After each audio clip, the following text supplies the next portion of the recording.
పరిశుద్ధతలోనికి నిన్ను నడిపించు ప్రేమ, పాపము నుండి నిన్ను రక్షించు ప్రేమ, పరిశుద్ధతలోనికి నిన్ను నడిపించు ప్రేమ, పరిశుద్ధమైన ప్రేమ, పరిపూర్ణమైన ప్రేమ, ప్రాణమిచ్చు ప్రేమ, నా యేసు ప్రేమ, పరిశుద్ధమైన ప్రేమ, పరిపూర్ణమైన ప్రేమ, ప్రాణమిచ్చు ప్రేమ, నా యేసు ప్రేమ.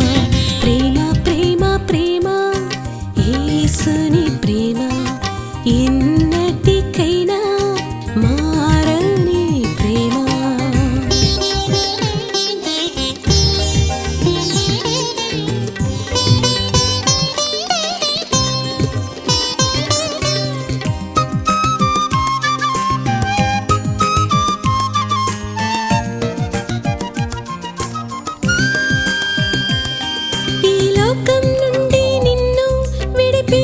ప్రేమ, పరలోకంలోనికి నిన్ను నడిపించు ప్రేమ, ఈ లోకం నుండి నిన్ను విడిపించు ప్రేమ, పరలోకంలోనికి నిన్ను నడిపించు ప్రేమ, కల్వరి ప్రేమ, కృపగల ప్రేమ, కరుణించు ప్రేమ, నా యేసు ప్రేమ, కల్వరి ప్రేమ, కృపగల ప్రేమ, కరుణించు ప్రేమ, నా యేసు ప్రేమ. ప్రేమ ప్రేమ ప్రేమ యేసుని ప్రేమ, ఎన్నటికైనా మారని ప్రేమ.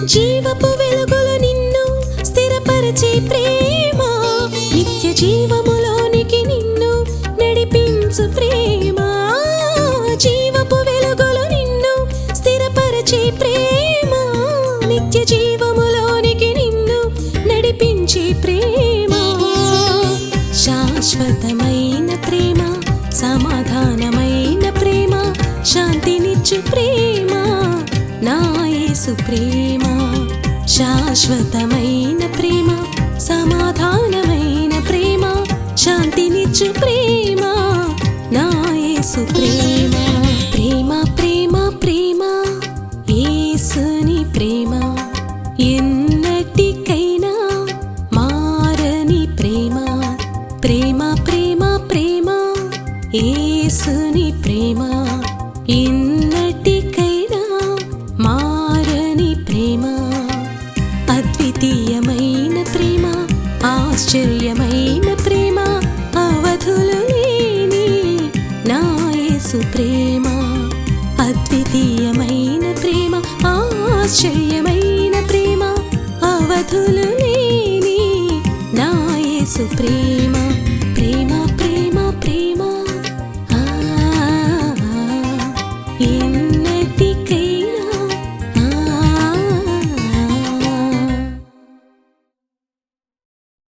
ప్రభువైన యేసుక్రీస్తు శ్రేష్ఠ నామములో దేవుని పిల్లలైన మీ అందరికీ నా హృదయపూర్వక వందనాలు. నూతనంగా సబ్స్క్రైబ్ చేస్తూ అనేకులకు ఫార్వర్డ్ చేస్తున్న విధానమును బట్టి, మరి చేస్తున్న ఫోన్ కాల్స్ని బట్టి, కామెంట్స్ని బట్టి నా హృదయపూర్వక వందనాలు తెలియపరుచున్నాను. మీ కొరకు ప్రార్థన చేస్తున్నాను. దేవుడు మిమ్మల్ని, మీ కుటుంబాలు దీవించును గాక. ఈరోజు ఈ వాక్యం ద్వారా మీ ఆత్మీయ జీవితాన్ని దేవుడు చక్కదిద్దును గాక. ఆమేన్. ప్రియులారా, దావీదు తన సొంత మామతో తరమబడ్డాడు. ఎక్కడో అడవిలోనో, గృహంలోనో, కొండల్లో, గుట్టల్లో తలదాచుకుంటూ వెళ్ళాడు.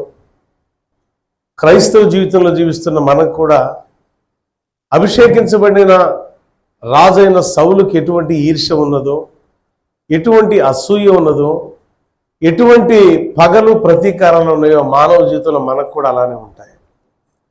నేను చెప్పొచ్చే మాట ఏంటంటే, విశ్వాసికి అది తగినది కాదు, సేవకుడికి అది తగినది కాదు. మనకు పగలు ప్రతీకారాలు ఉన్నాయనుకోండి, మన నాశనం అనే గోతిని మనమే తవ్వుకుంటాం. వాక్యం చదివాం కదా, వాక్యం ఏం చదివాం? నా నిమిత్తం నాకు గొయ్యి తవ్వి ఆ గోతిలో వారే పడ్డారు. మరి ఎవరికో గొయ్యి తీస్తే ఆ గోతిలో మనమే పడతాం. హామాను మొర్దుగై కోసం 100 అడుగులు ఎత్తు పెద్దది ఉరికోయే సిద్ధపరిచాడు. ఎవరిని ఉరి తీయడానికి అంటే మొర్దుకైని. కానీ ఎవరు ఉరి తీయబడ్డారు అంటే హామాను. ఎవడు తవ్వుకున్న గుంటలో. అయితే విశ్వాసి క్రమం ఎలా ఉండాలంటే సరిచేయబడాలి, వాక్యము ద్వారా సరిచేయబడాలి. 2 విధాలైనటువంటి శుద్ధీకరణ ఉంటుంది ఆత్మీయ జీవితంలో విశ్వాసులకు. ఒకటి యేసుక్రీస్తు రక్తములో కడుగుబడుట, రెండవది వాక్యముతో కడుగుబడుట. చెప్పండి ఏంటంట? 2 విధాలు కడుగుబడాలి మనం ప్రతినిత్యం. క్రీస్తు రక్తంలో కడుగుబడిన మనం ప్రతినిత్యం వాక్యంతో కడుగుబడాల. నిజం, నేను ఆ వాక్యం చదువుతున్నప్పుడు, ఆ వాక్యం చెప్తున్నప్పుడు నేను ఎక్కడేదన్నా చేశానా అని అనుకుంటూ ఉంటాను. నేను కూడా సరి చేసుకోలేని జీవితాలు సరైన క్రమములో ఉండవు, సరి చేసుకున్న జీవితాలు సరైన క్రమంలో ఉంటాయి. దేవుని పిల్లలారా, గతంలో నేను చెప్పాను ఇస్కరియోతు యూదా గురించి, తద్దయి అనబడిన లేక లెబ్బయి అనబడిన యూదా గురించి చెప్పాను. గుర్తుంది? ఎంతమంది గుర్తుంది? చూడండి, తద్దయి అనగా లేక లెబ్బయి అనగా ఒక మాటకు అర్థం ధైర్యవంతుడని, ఒక మాటకు అర్థం హృదయం అని అర్థం. ఈ యొక్క ఇస్కరియోతు యూదా కాని యూదా అనగా తద్దయి ఎలాంటి వాడంటే తన హృదయం అంతా దేవుని ప్రేమతో నింపబడిన వాడు. అలాంటి వ్యక్తిని పర్షియా దేశంలో బల్యాలతో పొడిచి పొడిచి చంపారండి. ఎంత దారుణమైన మరణమో తెలుసా? యూదా ఇస్కరియోతు వాడు చేసిన ద్రోహాన్ని బట్టి పొట్ట పగిలి పేగులు బయటకు వచ్చి చచ్చిపోయాడు. దేవుని సువార్తను ప్రకటించడానికి వెళ్ళి తద్దయ్యనబడిన యూదా మరియు కనానీయుడైన సీమోను. కనానీయుడైన సీమోను అంటే సిలువ మోసిన సీమోను కాని సీమోను. ఈ సీమోను దాదాపు 5-6 ఉన్నారు. ఇంకా చెప్పాలంటే ఇస్కరియోతు యూదా తండ్రి పేరు కూడా సీమోనే. నేను అంటున్నా, మీరు జ్ఞాపకం చేసుకోవాల్సింది ఒక విషయం ఏంటంటే, వీళ్ళారా, ఈ యొక్క సీమోను, ఈ కనానీయుడైన సీమోను, తద్దయి అనబడిన యూదా పర్షియా దేశానికి వెళ్ళి సువార్త చెప్తుంటే వీళ్ళిద్దరు తిరిగిన ప్రాంతాలు దాదాపు ఎవరు తిరిగి ఉండలేదేమో. సుమారు 5 ప్రాంతాల్లో బలంగా సువార్త ప్రకటించిన వాడు కనానీయుడైన సీమోను. తదుపరి ఎలా ఆయన జీవితం గడిచిందంటే, ఏ ద్వీపానికి వెళ్తే లేక ఏ దేశానికి వెళ్తే ఆ దేశానికి వెలుగుగా మారిపోయింది. మనం ఏ ఇంటిలో అడుగు పెడితే ఆ ఇల్లు మనోడితో చెప్తుంది. కనానీయుడైన సీమోను ఒక ఇంటికి వెళ్ళినా, ఒక దేశానికి వెళ్ళినా, ఒక ప్రాంతానికి వెళ్ళినా కదిలించాడు. మనం ఒక ఇంటికి వెళ్తే, ఒక ప్రాంతానికి వెళ్తే, ఒక వీధికి వెళ్తే ఆ వీధి అంతా అలజడే కదా. పైగా మనం ఎవరు చెప్పండి? దేవుని పిల్లల, దెయ్యపాత్మ చేత నడిపించబడే దేవుని పిల్లలు అనబడే ఇస్కరియోతు యూదా వంటి వారు. నిజంగా మనం దేవుని పిల్లలమైతే మనం అడుగుపెట్టిన ప్రాంతం కదిలించబడుతుంది. ఛాలెంజ్గా తీసుకొని పోదాం. మీరు నాతో వస్తాను అని అంటే మనం ఎప్పుడు వెళ్ళిన ప్రాంతానికి వెళ్ళిన సువార్త ప్రకటిద్దాం. దెబ్బలైనా సరే, అవమానాలైనా సరే, నిందలైనా సరే భరిద్దాం. కానీ మనం ప్రకటించిన సువార్త ఆ ప్రాంతానికి వెలుగుగా మార్చబడింది. వారి జీవితాలకు వెలుగొస్తుంది, వాళ్ళ కుటుంబాలకు వెలుగొస్తుంది. మీకు తెలుసో లేదో, మనకు ఒల్లూరుపాలెం నుంచి ఒక సిస్టర్ కొంతమంది వచ్చేవాళ్ళు. గుర్తుందమ్మా? గుర్తుందా? అసలు ఆ ఊరు తెలియదు, ఆ పరిస్థితి నాకు తెలియదు. దేవుడు నాతో ఒకరోజు మాట్లాడాడు, ఒల్లూరుపాలెం వెళ్ళు. ఏంటి ప్రభా ఒల్లూరుపాలెం వెళ్ళమంటున్నా ఉంటే 20 మందిని బాగు చేశాడు ఆ మీటింగ్లో. ఈ రోజుకి ఆ ఊరు మొత్తానికి తెలిస్తే మనందరం ఒకసారి వెళ్దాం, మళ్ళా ఓ 3 రోజులు మీటింగ్ పెట్టుకొని. కారణం ఏంటి తెలుసా? దేవుడు చెబితే వెళ్ళాను. అక్కడ నాకెవ్వరు తెలియదు. ఈ ముఖం ఎవరికి తెలియదు. వెళ్ళా కృష్ణా జిల్లా వల్లూరుపాలెం అంటే ఆ వల్లూరుపాలెంలో నాకు ఎవరు ఉన్నారు ప్రభు అనుకుంటే వెళ్ళి మన కంకిపాడు యేసుపాదం గారిని తీసుకొని మరి వాళ్ళ ఊరు వాళ్ళ సంఘ బిడ్డని అక్కడ ఇచ్చారంటే ఆ ఇంటికి వెళ్ళా. దేవుడు నాతో మాట్లాడుతున్నాడు, వీళ్ళు కాదు అని. ఈలోపు ఇలా మీటింగ్ పెడదామని చెప్పినప్పుడు ఆ సహోదరు ఏం చేసిందంటే, అయ్యా పలానా వాళ్ళు పలానా ప్లేస్ బాగుంటుంది, ఆ ప్లేస్ దగ్గర పలానా వ్యక్తి ఉన్నాడు అంటే సరే అని చెప్పి వాళ్ళు నాకు తెలియదుగా, కనీసం ఇల్లు చూపించండి అన్న. ఇల్లు చూపించడానికి ఒక పిల్ల వస్తున్నాడు, నాతో పిల్లడు వస్తున్నారు. వస్తున్నప్పుడు ప్రభువుని అడిగాను, ప్రభు ఏంటి అని అంటే, నేను ఏర్పాటు చేసుకున్న కుటుంబం ఇదే అన్నాడు. అంకినేయుడు సోదరుడు మొన్న మధ్య కూడా వెళ్ళి కలిసి వచ్చాను. వీళ్ళరా ఆ ఇంటికి నేను వెళ్ళినప్పుడు అక్కడ సహోదరి బలహీనంగా ఉంది. ఆ ఇంటి యజమానురాలు బలహీనంగా ఉంటే దేవుని ఆత్మ నాతో చెప్తుంది, నేనే నిన్ను ఇక్కడ పంపాను అనడానికి ఏమైనా బాగు చేస్తున్నాను నేను. ప్రార్థన చేశాం, దేవుడు స్వస్థపరిచాడు. మీటింగ్ పెడితే 3 రోజులు చేపలు రకరకాలేక వాళ్ళ వంటలు కానీ వాళ్ళ సహకారం కానీ అద్భుతం. దేవుడు ఆ కుటుంబాన్ని దీవించును గాక. వాళ్ళు ఎవరన్నా నాకు తెలుసా? తెలియదు. ఎవరు చెప్పారు వెళ్ళమని? మీరు నమ్ముతారా? మీ దగ్గరకు వచ్చి దేవుడు పంపిస్తే వచ్చాడమ్మా నువ్వు తప్పు చేస్తున్నావు జాగ్రత్త అంటే ఊరుకుంటారా? మా ఇంటికి వస్తే పద్ధతి కాదు, జాగ్రత్త. ఇక మనం ఎవరు? ఇందాక ఇస్తారమ్మ చెప్పింది, ఎవరు మనం? అమ్మా విశ్వాసులా, దేవుని పిల్లలమ్మనా? అరే వాక్యముతో కడగబడటానికే నువ్వు ఇష్టపడలేని వ్యక్తివి, నువ్వు ఎట్ట దేవుని బిడ్డవి, దెయ్యం బిడ్డవి. రెఫరెన్స్ కూడా చూపించే యోహాను సువార్తలో గుర్తుందా? జయశ్రీ అక్క, ఎవరు మనం కాదులే, నేను నా వరకు నేను కొద్దిగానే ఉన్నాను. ఎవరైనా చెప్తే ఎవరైనా సేవకుడు చెప్తే చచ్చినట్టు లోబడిపోతా అంతే. నిజమే. ఒకరోజు ఒక సందర్భంలో ఒక దైవజనుడు మాట్లాడుతుంటే వెంటనే గట్టి కౌగులించుకున్నా. ఏంటన్నా అన్నాడు. దేవుడిని నోటి నుంచి మాట్లాడాడు మిత్రమా అన్న. చాలా థ్యాంక్స్ అన్న. సరిచేయబడ్డాను నేను. సరిచేయబడటానికి ఇష్టపడతా, ఇన్ని విధాలుగా చెక్కబడటానికి ఇష్టపడతా. అందుకే నా బ్రతుకుని దేవుడు చక్కగా చెక్కుతున్నాడు, నా కుటుంబాన్ని చక్కగా తీసుకెళ్ళిపోతున్నాడు. ఆమేన్, హల్లెలూయా. సౌలు వలె మోక్షంతో ఉంటే దుర్మరణమే మన జీవితం. దావీదు వలె చెక్కబడటానికి ఇష్టపడితే చక్కగా ఉంటుంది జీవితం. అదేవిధంగా చిన్నపరిమ అనే గ్రామానికి వెళ్ళాం మేము. ఎక్కడ తెలుసా? తెనాలి వైపు. అక్కడ ఊరు తెలియదు మాకు. దేవుడేమన్నాడు తెలుసా? మనిమ్మని ఒక ఆమె ఉంది అని ఒకవైపు హాస్పిటల్ చూపిస్తున్నాడు, ఒకవైపు హిందూ టెంపుల్ చూపిస్తున్నాడు, మధ్యలో చెరువులు, అటొక చెరువు ఇటు చెరువు, మధ్యలో రోడ్డు. ఈ రోడ్డును వెళ్ళని దేవుడు చూపిస్తున్నాడు. నేను ఒకళ్ళని తీసుకొని వెళ్ళా. పాస్టర్ గారికి తెలుసు, ఇక్కడ అంతకుముందు మన పొట్టిగా ఉండేవాడు చూసా, మన బాబులాగా. మనిమ్మల ఆయన పేరేంది?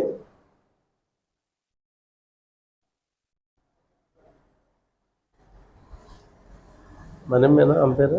ఆ పిల్ల రాము. తీసుకొని పోయాం. సాక్ష్యం మీరే అని చెప్పి తీసుకుపోయా. అక్కడికి వెళ్ళగానే దేవుడు ఆడుతున్నాం, మనిమ్మ ఎక్కడ అంటే ఆ దేవాలయం వెనకాల రోడ్లో ఉన్న పోంటే వామ్ము భయంకరమైన విగ్రహాలు పెట్టుండి, వామ్ము ఇదేంద్ర నాయన, వీళ్ళు నా మాట ఏమి వింటారు అన్న. ప్రభు దేవుడు పంపించాడమ్మా, యేసు ప్రభు వారు నాతో మాట్లాడి మీ ఇంటికి వెళ్ళమన్నాడమ్మా అంటే, మా నాన్నగారికి ఆరోగ్యం బాగాలేదయ్యా స్వామి అంటున్నా. దేవుడే పంపాడంటానికి మీ నాన్నగారిని దేవుడు బాగు చేస్తాడని ప్రార్థన చేశాను. వాళ్ళ నాన్నగారు లేచాడు. ఆడ 3 రోజులు మీటింగ్ పెడితే వాళ్ళు సహకరించారు. ఇది నీ జీవితంలో ఏదన్నా ఉందా? కారణం ఏంటంటే ఆత్మ లేదు మన దగ్గర. ఆత్మదీపాలన్నీ ఆరిపోయి మసిగొప్పుల్లాగా మోకాలు కనపడుతున్నాయి. ఒక్కరోజు ఇక్కడ ప్రార్థన చేయడానికి ఒక రాత్రి గడపలేం మనం. మనకున్న ఆత్మీయ స్థితి అంత గొప్పదే. దేవునికి స్తోత్రం, హల్లెలూయా. ఎందుకు గొప్పదనా? ఇంత గొప్పదనా? దేవుని పాదాల దగ్గరికే రావడానికి నువ్వు ఇష్టపడకపోతే నీ బ్రతుకు ఎలా మార్చబడిద్ది? రంపాలతో కోయబడ్డారు, బల్యాలతో పొడవబడ్డారు, ఏదేమైనా సరే నా దేవుని విడిచిపెట్టే ప్రసక్తే లేదనుకున్నారు మహాభక్తులు. హెబ్రీయులకు రాసిన పత్రిక 11వ అధ్యాయంలో కొన్ని మాటలు చదువుదాం 33 నుంచి. టపి మనం చదవాలి, చదివే వాళ్ళు తప్పులుగా చదవాల్సింది, ఒప్పులు చదవాలి. హెబ్రీ సంఘానికి అపోస్తలుడైన పౌలు రాసిన పత్రికలో కొన్ని అద్భుతమైన మాటలు విశ్వాస సమూహానికి రాశాడు. ఎవరికి రాశాడు? విశ్వాసులకు, అవిశ్వాసమైన వాళ్ళకి కాదు, విశ్వాసంలో చెదిరిపోయిన వాళ్ళకి కాదు, విశ్వాసంలో స్థిరపడిన వారి గురించి మాట్లాడుతున్నాడు ఇక్కడ. ఈ 11వ అధ్యాయంలో 33 వారు విశ్వాసము ద్వారా రాజ్యములను జయించిరి. విశ్వాసం రాజ్యాలను జయించేటట్టు చేస్తుంది. నీతి కార్యములో జరిగించిరి, వాగ్దానాలు పొందిరి, సింహాల నోళ్లను మూయించిరి. విశ్వాసం ఏం చేసిద్దట? రాజ్యాలను జయింపజేస్తుంది. దావీదు అనేక పర్యాయాలు, దావీదు తన జీవితంలో జయాన్ని పొందుకోవడానికి, హిజ్కియా తన జీవితంలో జయాన్ని పొందుకోవడానికి, యెహోషాపాతు తన జీవితంలో జయాన్ని పొందుకోవడానికి, సొలొమోను తన జీవితంలో జయాన్ని పొందుకోవడానికి కారణం ఒక్కటే, విశ్వాసం. ఆ విశ్వాసం రాజ్యాలను జయించేటట్టు చేసింది. ఆ విశ్వాసం ఘనతను వహించేటట్టు చేసింది. ఆ విశ్వాసం ఉన్నతమైన శిఖరాలు అధిరోహించేటట్టు చేసింది. ఆ విశ్వాసం నీతి కార్యాలు జరిగించేటట్టు చేస్తుంది. ఆ విశ్వాసం సింహాల నోరు మూయించింది. ఆ విశ్వాసం గొప్ప గొప్ప కార్యాలు, చరిత్రకెక్కే కార్యాలు చేసేటట్టు చేసింది. ఆ విశ్వాసం విశ్వాసులకు ఉంటుంది, కానీ విశ్వాసం అని చెప్పుకునే వారికి ఉండదు. అది సింహం కాదు, సరైన కుక్క, గర్జించే కుక్క మన ముందుకు వచ్చి నిలబడితే తెలిసిపోయింది అప్పుడు మన విశ్వాసం ఎంత గొప్పదో.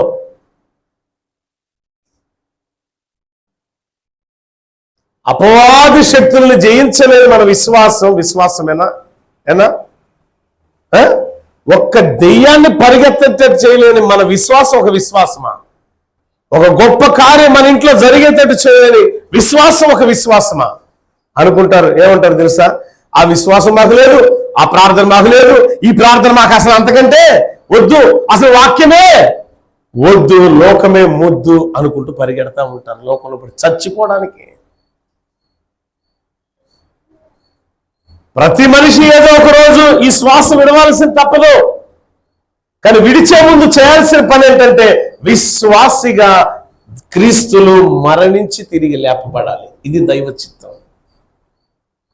అలా చేయాలంటే విశ్వాసికి తగిన కార్యాలు మనం చేస్తూ ఉండాలి.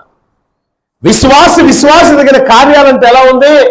యేసు ప్రభువు వారు లాజరు ఇంటికి రాగానే మరియా మార్త లాజరు గానీ ఇంటిలో పనివారు గానీ చక దైవజనుడు వచ్చాడని చెప్పి తన పరిచయం చేయడం ప్రారంభించేవాళ్ళు.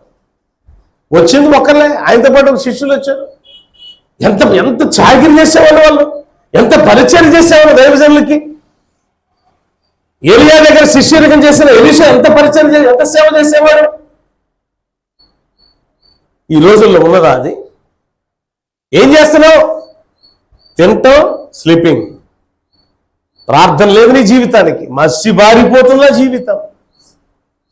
ప్రార్థన లేకపోతే ఆరిపోతుంది నీ దీపం. అది గుర్తుంచుకో. ప్రార్థన లేకపోతే శ్వాస ఆగిపోతుంది. క్రైస్తవ జీవితంలో ప్రార్థన లేదు అంటే అర్థమేంటి తెలుసా? ప్రాణం పోయే స్టేజ్లో నువ్వు ఉన్నావని అర్థం. దీపం ఆరిపోతుందని అర్థం. ప్రార్థన లేకుండా జనమందరూ చూసేటట్టు పెద్దగా నువ్వు ప్రార్థన చేస్తే, జనం వచ్చారు కదా అని పెద్దగా చూసి ప్రార్థన చేస్తే సరిపోయిందా? ఏడుపు రాకపోయినా ఏడ్చినట్టు ప్రార్థన చేస్తే సరిపోయిందా? నీ హృదయం పిండబడుతుందో లేదో దేవుడికి తెలియదా? అనుకోండి, మనం ఏ విధంగా ప్రార్థన, నటిస్తూ ప్రార్థన చేస్తున్నామా, జయం కోసం ప్రార్థన చేస్తున్నామా తెలియదా దేవునికి? విశ్వాసంతో ప్రార్థన చేస్తున్నామా, అవిశ్వాసంతో ప్రార్థన చేస్తున్నామా? విశ్వాసికి తగిన క్రియలు మనలో ఉన్నాయా, అవిశ్వాసికి తగిన క్రియలు మనలో ఉన్నాయి. దేవునికి తెలియదా? సమస్తం పరీక్షించే దేవుడు మాట్లాడుతున్నాడు సంఘములో ఉన్న విశ్వాసులతో. ప్రకటన గ్రంథంలో ఒక మాట అంటాడు, చూడండి ఒకసారి. ఏమంటున్నాడు? ప్రకటన గ్రంథం 3వ అధ్యాయం 2 మాటలు చెప్తా. దాంట్లో 3వ అధ్యాయంలో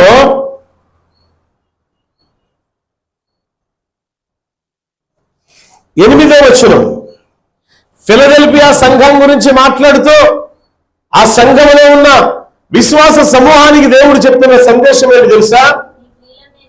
నీ క్రియలో నువ్వేం చేస్తున్నావో దేవుడికి తెలుసా లేదు? ఇప్పుడు చెప్పు, నువ్వేం చేస్తున్నావు దేవుడికి తెలుసా? తెలియదు కదా. పాపం దేవుడు చూడలేడు కదా. ఏమా చూస్తాడా లేదా?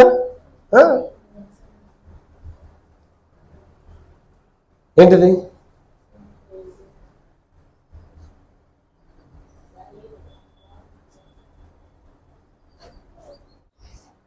దేవుని పిల్లలారా, వయసు పెరిగే కొద్దీ ప్రతి మనిషికి కూడా మన శరీర ఆకృతి మారిపోతూ ఉంటుంది. మారిద్దా లేదా?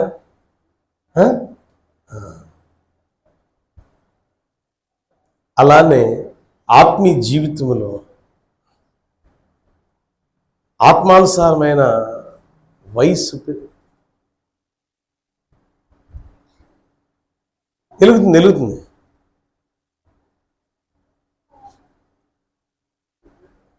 జీవితంలో మన ఆత్మానుసారమైన బ్రతుకులో మార్పు కనిపించాలి. కానీ మార్పు కనపాల్సింది పోయి ఏ మార్పు వస్తుందంటే, ఎక్కడి నుంచి వచ్చాం అక్కడికి వెళ్ళిపోతున్నాం. మనం ఏడ నుంచి వచ్చాం? మన పుట్టుపురతల లోకంలో నుంచి, పాపం నుంచి మళ్ళీ అక్కడికే పోతున్నాం. ఫిలదెల్ఫియా సంఘానికి ప్రకటన గ్రంథములో దేవుడు చెప్తున్న ఒక సందేశం ఏంటంటే, నీ క్రియలు అంటే ఇప్పుడు మనం ఏం చేస్తున్నాం అని దేవుడికి తెలుసా లేదా? అమ్మా తెలియదు అన్న వాళ్ళు చేతులు ఎత్తండి. దేవుడికి అసలు తెలియదు నేనేం చేసిన అన్నవాళ్ళు. అరే, నీ అవయవాలు ఎట్టుంటాయో దేవుడికి తెలుసు, ఎందుకంటే సృష్టించింది ఆయనే. ఆయనకు తెలియకుండా ఏంలే, నువ్వు ఏ మంచి పని చేసినా దేవుడికి తెలుసు, ఏ చెడ్డ పని చేసినా దేవునికి తెలుసు, ఏ మోసకార్యం చేసినా దేవునికి తెలుసు, ఏ అబద్ధం ఆడినా దేవునికి తెలుసు, ఎవరి మీద ఈర్ష్యపడినా దేవునికి తెలుసు, ఎవరి మీద అసూయపడినా దేవునికి తెలుసు. సౌలు దావీదు మీద విషపు చూపు చూచెను అని ఉంటుంది. అంటే శరీరముతో చేసే ప్రతి క్రియను దేవుడు చూస్తున్నాడు అనేది గుర్తుంచుకొని క్రియలు చేయాలి. పొద్దున్నే లేచి పాపం ఎస్తేర్ మమ్మ అందరితో పాటు లేచింది, పోయింది. వత్త ఏం చేసింది తెలుసా? అక్కడ అనేది ఓ దైవజనుడు ఉన్నాడు అని పాపం జావ కాసుకొచ్చింది. పోయిన వారం ఈ వారం కూడా టిఫిన్ కూడా తెచ్చిందంట. చూడండి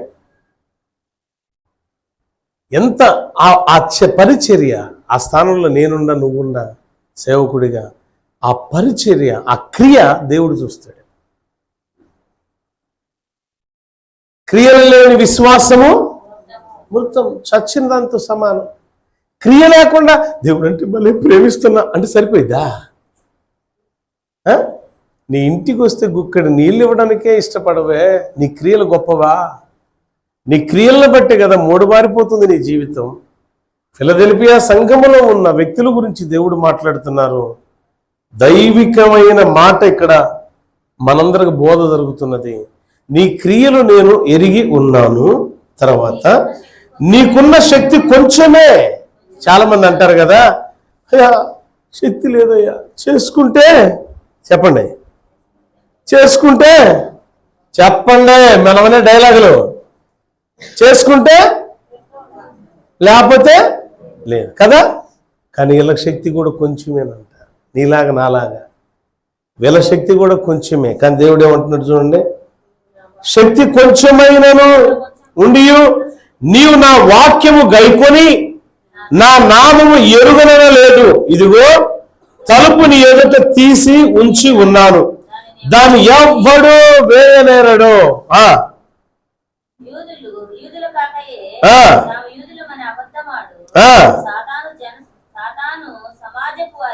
సాతాను సమాజపు వారిని రప్పించేదను. వారు వచ్చి నీ పాదముల ఎదుట పడి నమస్కారం చేసి, ఇదిగో నేను నిన్ను ప్రేమించి దీన్ని తెలుసుకున్నట్లు చేసేదను. నీవు నా ఓపు విషయమై వాక్యము గైకుంటువి గనుక భూనివాసులను శోధించుటకు లోకమంతటి మీదకి రాబో శోధన కాలములో నేను నిన్ను కాపాడేదను. అంతేకాదు, నేను నిన్ను కాపాడటమే కాదు, ఎందుకు తెలుసా? నీ క్రియలు ఎరుగున్నా, నీ ప్రవర్తన ఎరిగి ఉన్నా, నీ శక్తి గురించి నాకు తెలుసు.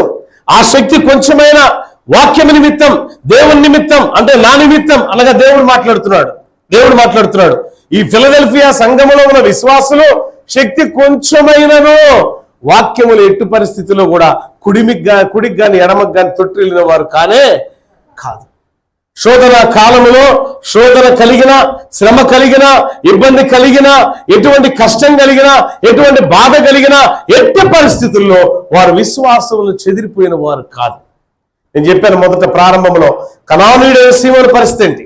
కనానీయుడైన సీమోను పరిస్థితి ఏంట్రా బాబు అని అంటే, ఒకే ఒక్కటి. ఈ కనానీయుడైన సీమోను ఏంటి అని అంటే, ఈ కనానీయుడైన సీమోను అతి తక్కువ కాలంలో ఎక్కువ సువార్తను ప్రకటించాడు. ఆఖరికి పర్షియా దేశములో సీమోను యూదా కలిసి విశ్వాసము చేపట్టుకొని ఆ విశ్వాసముతో పర్షియా దేశమంతా కూడా వెలుగుగా మారిపోయారు వాళ్ళు. అది చూడలేని అపవాది శ్రమపరచాలని ఇతన్నేమో పడుకోబెట్టి రంపంతో కోసేశారు. కనానీయుడైన సీమోన్ని రంపంతో ఏం చేశారట? కోసేశారు. యూదాని బల్లెముతో పొడిచి చంపేశారు. పొడిచి చంపారు. ఆ రంపంతో కోసేటప్పుడు కానీ, ఈయన బల్లెంతో పొడిచేటప్పుడు కానీ విశ్వాస జీవితంలో కుడికి కానీ ఎడమకు కానీ చెదిరిపోయిన వారు కానే కాదు. శ్రమైనా, బాధ అయినా, ఇబ్బంది అయినా, ప్రాణం పోయే పరిస్థితి అయినా, ఈ ప్రాణం పోయినా ఈ దేశానికే ఈ ప్రాణం వెలుగుగా మారిపోవాలి. ప్రభువా, ప్రకటించబడిన నీ వాక్యం, ప్రకటించబడిన ఈ వాక్యము ఈ దేశ ప్రజలకు వెలుగుగా మారిపోవును గాక అని ప్రార్థనాపూర్వకంగా తన ప్రాణాన్ని దేవునికి అప్పగించుకొని జై జీవితాన్ని పొందుకున్నారు వారు. శ్రమలలో ప్రాణం పోయేంత గొప్ప శ్రమ, ఆ శ్రమలో జయాన్ని చూశారు వాళ్ళు. ఆత్మానుసారమైన జయాన్ని చూశారు. అటువంటి వారిని దేవుడు ఎలా నిలబెడతానని చెప్తున్నాడు తెలుసా? ఈ ప్రకటన గ్రంథంలో ఏమని మాట్లాడుతున్నాడు చూడండి. కింద వచ్చును, నేను త్వరగా వచ్చుచున్నాను, ఎవడనో నీ కిరీటము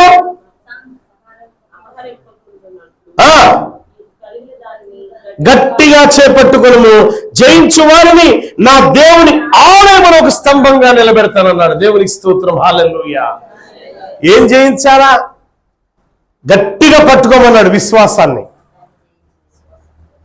సాతాను జయించేంత గొప్ప విశ్వాసం మనలో ఉండాలా. అపవాది క్రియలు, లోక క్రియలను జయించే విశ్వాసం మనలో ఉండాలా. ఈ విశ్వాసమును బట్టి జై జీవితం మనం కలిగి ఉంటే దేవుని ఆలయములో మూల స్తంభముగా ఉంటాం. అలా ఉండాలంటే ఏముండాలా? నీ క్రియలు నేను ఎరుగుదును. దేవుడే సాక్ష్యం చెప్తున్నాడు సంఘం గురించి. దేవుడు నీ గురించి సాక్ష్యం చెప్పాలా, దేవదూతలు నీ గురించి సాక్ష్యం, దెయ్యాలు నీ గురించి సాక్ష్యం చెప్పాలా.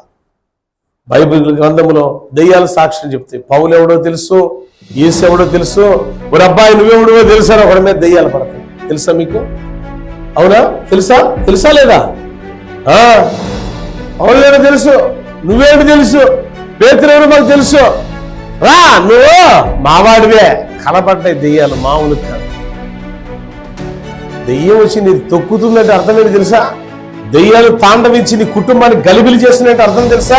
కుటుంబంలో సమాధానం లేకుండా, కుటుంబాల్లో ప్రేమ లేకుండా, ఒకరంటే ఒకరు ఈర్ష్య, ద్వేషాలతో, పగలతో, ప్రతీకారాలతో రగిలిపోతున్నామంటే మన దగ్గర ఏమలేదంటే సరి అయిన క్రియలు మనలో లేవు. ఆత్మానుసారమైన క్రియలు, విశ్వాసికి తగిన క్రియలు మనలో లేవు. ఇదే అర్థం.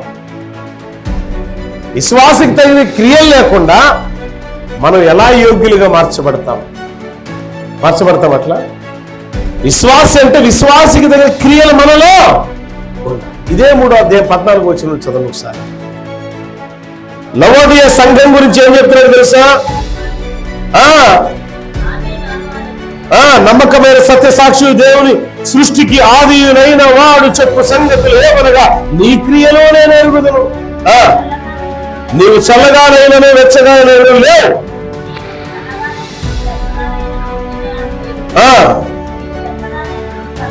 అంటే అర్థం ఏంటి తెలుసా?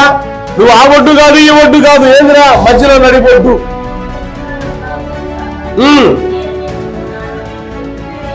చెప్పా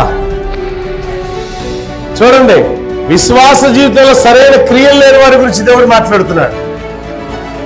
ఊసేస్తాడంట దేవుడు, ఉమ్మేస్తాడంట. అంటే అంత అసహ్యకరంగా మనం మార్చివేయబడుతున్నాం. కారణం ఏంటంటే క్రియలు లేని జీవితం. తెల్ల చీర కట్టుకొని, ముసుగేసుకొని, తెల్ల బైబిల్ పట్టుకొని, తెల్ల చెప్పులు వేసుకొని, తెల్ల పెన్న పెట్టుకొని, లేక తెల్ల కాడుగు పెట్టుకొని కూర్చుంటే పవిత్రులా అయిపోతాం మనం. అయిపోతామా? ఏముండాలా? హృదయం ఉండాలా. ఆ తెలుపు, మచ్చలేని తెలుపు మన హృదయం అయి ఉండాలి. కలంకము లేని మనస్సు మనదై ఉండాలి. దేవుని సాక్షులుగా కష్టమైన, బాధ అయిన, ఇబ్బంది అయిన, ఇరుకైన, ఎటువంటి శ్రమలు వచ్చినా సరే తొట్టిల్లకుండా కాపాడే దేవుని వైపే మనం చూస్తూ లక్ష్యం వైపు పరిగెత్తే వ్యక్తులుగా ఉండాలి, కానీ నిర్లక్ష్యమైన వ్యక్తులుగా ఉండకూడదు. దైవజనుడి మాట చెప్తుంటే వినే రోజులు పోయినాయి. దైవజనుడిని నిర్లక్ష్యం చేస్తే దేవుడిని నిర్లక్ష్యం చేసినట్టే. దైవజనుడి మాట నిర్లక్ష్యం చేస్తే దేవుని మాట నిర్లక్ష్యం చేసినట్టే.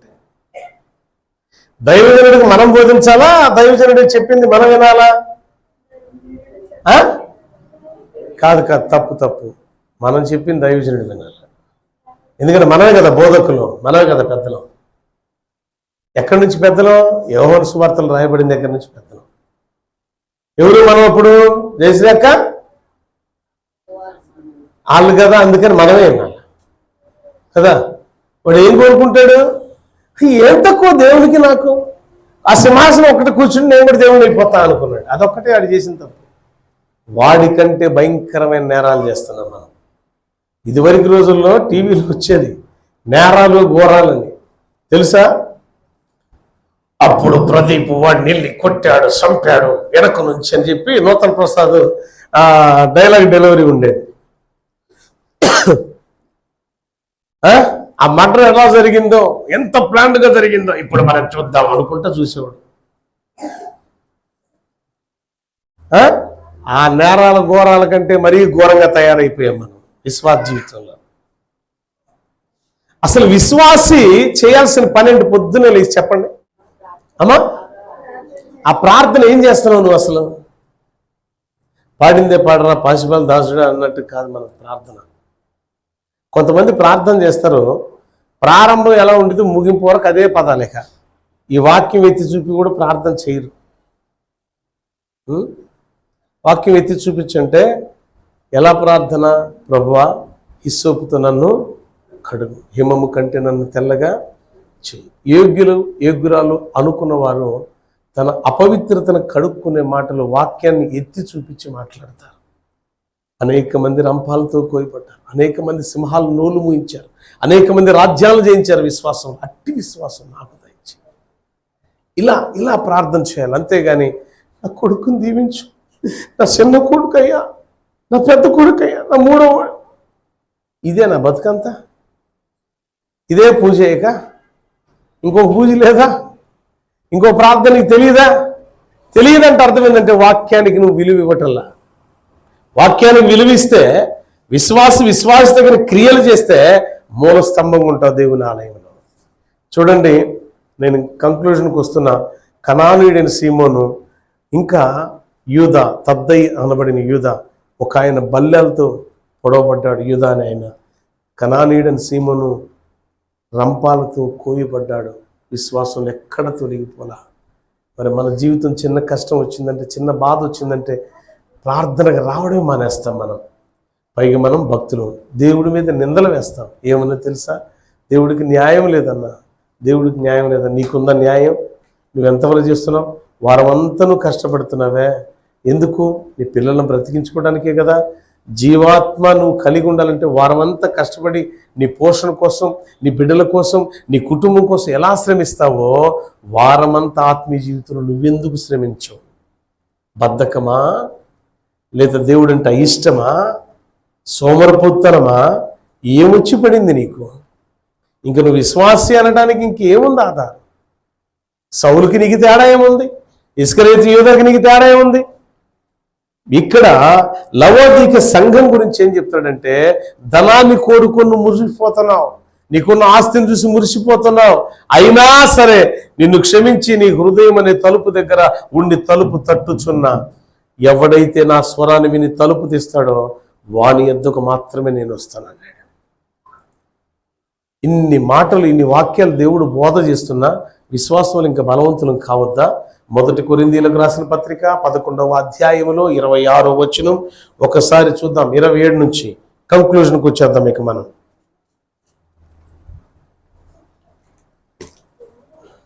1 కొరింథీయులకు రాసిన పత్రిక 11వ అధ్యాయం 27వ వచనం. కాబట్టి ఎవడు అయోగ్యముగా ప్రభు యొక్క రొట్టె తినును లేక ఆయన పాత్రను త్రాగును వాడు ప్రభు యొక్క శరీరమును గురించియు రక్తమును గురించియు అపరాధి అగును. ఏమండి? ఎవడు అయోగ్యముగా ప్రభు రొట్టె తినును అంటే ఇక్కడ ఏంటి అర్థం తెలుసా? మనందరం బలారాధన సిద్ధంగా ఉన్నాం.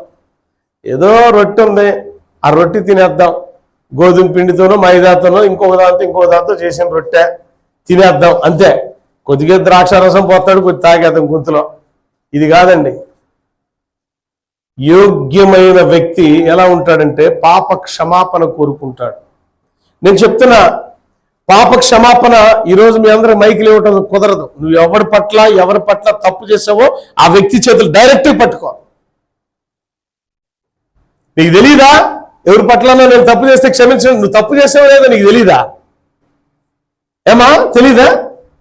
తప్పు చేసిన వాడికి, ఎవరి పట్ల చేసిన వ్యక్తికి, ఆ ఎవరి పట్ల ఏ వ్యక్తి పట్ల ఏ తప్పు చేసామని తెలియదా? తెలుసా లేదక్క? Very good. ఆ వ్యక్తి దగ్గర ధైర్యంగా వెళ్ళిపో. ఆ తప్పు మళ్ళీ చేయబాక జీవితంలో. అది యోగ్యురాలుగా మార్చబడతావు. అప్పుడు యోగ్యుడిగా మార్చబడతావు. అప్పుడు స్వీకరించు.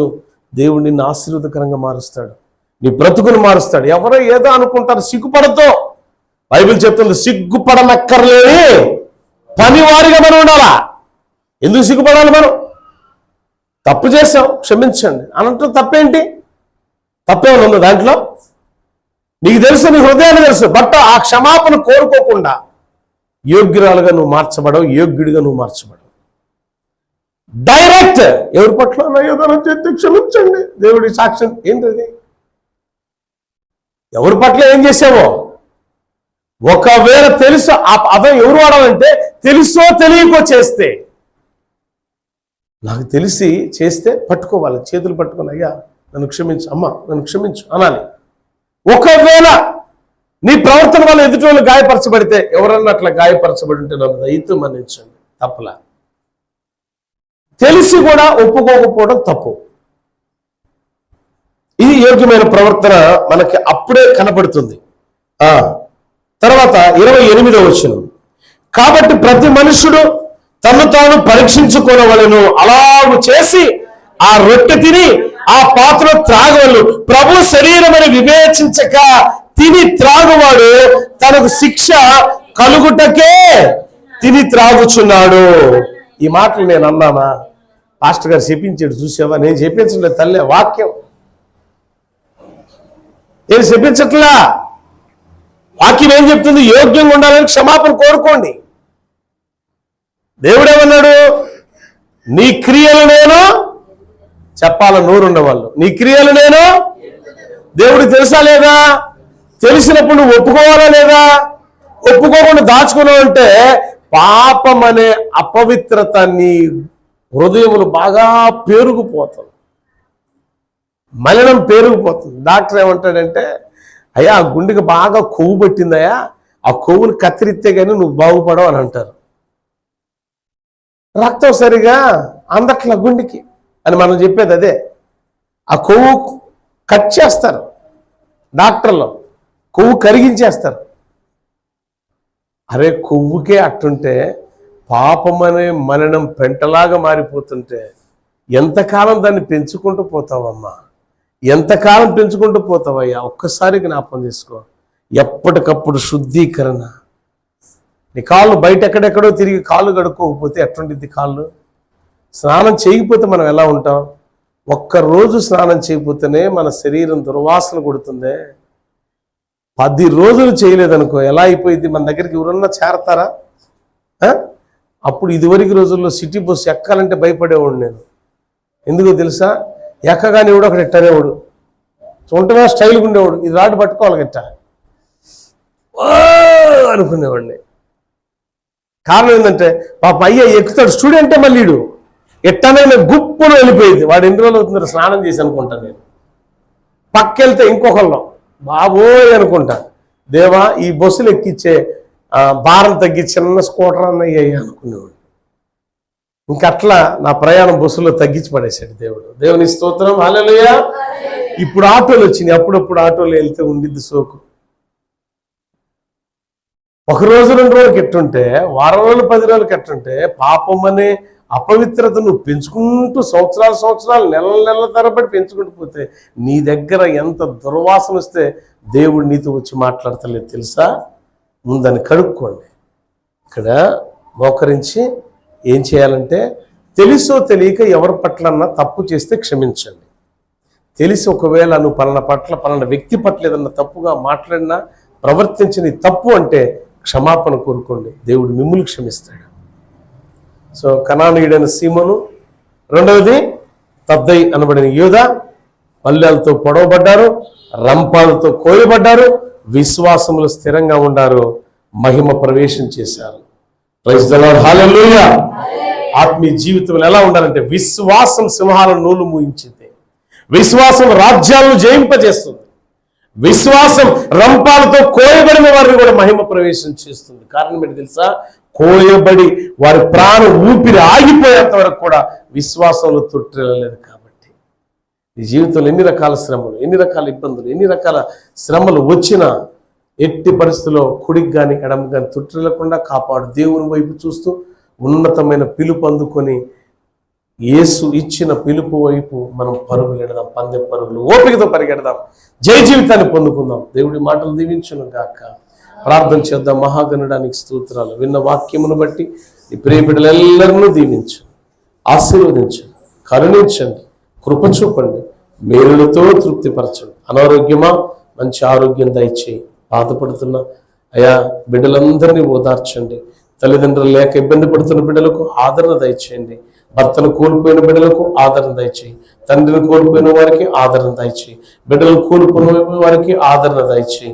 ఆయా బిడ్డలు చదువుచుండగా మంచి జ్ఞానం దయచేయి.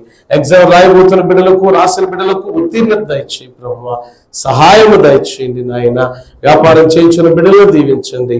30 6 100 ఆశీర్వాదాలు దయచేయండి నాయన. దేవానికి స్తోత్రం. ఉద్యోగం లేని వారికి ఉద్యోగము దయచేయి. వ్యవసాయం చేయించిన వారికి వారి పంట పొలాలు సమృద్ధి పంటనిచ్చి క్షేమాభివృద్ధిని దయచేయి. అలాగనే చేతి పని చేయించున్న బిడ్డలను జ్ఞాపకం చేసుకోండి. వారి చేతి పనిని ఆశీర్వాదకరంగా మార్చి నీ కృపకు పాత్రలుగా చేయమని, అయా జయించు వారిని నీ ఆలయములో మూలస్తంభముగా నిలబెడతానన్నావు. మా విశ్వాస జీవితంలో జయించే శక్తిమంతులుగా మమ్మల్ని చేయమని యేసు నామములో అడుగుచున్నాను తండ్రి, ఆమేన్. God bless you all. దేవుడు మిమ్మల్ని మీ కుటుంబాలను దీవించునుగాక. ఈ వాక్యం విన్న మీరు అనేక మందికి ఫార్వర్డ్ చేయండి. అంతేకాదు సబ్స్క్రైబ్ చేయండి. దేవుడు ఖచ్చితంగా మీ కుటుంబాలను దీవిస్తాడు. ఇలాంటి వాక్యాలు అనేకం వినడానికి ప్రార్థన పూర్వకంగా ఉండండి. మేము మా సంఘం మీ కొరకు ప్రార్థన చేస్తాం. దేవుడు మిమ్మల్ని మీ కుటుంబాల మధ్యలో చేయుగాక. ఆమేన్. God bless you.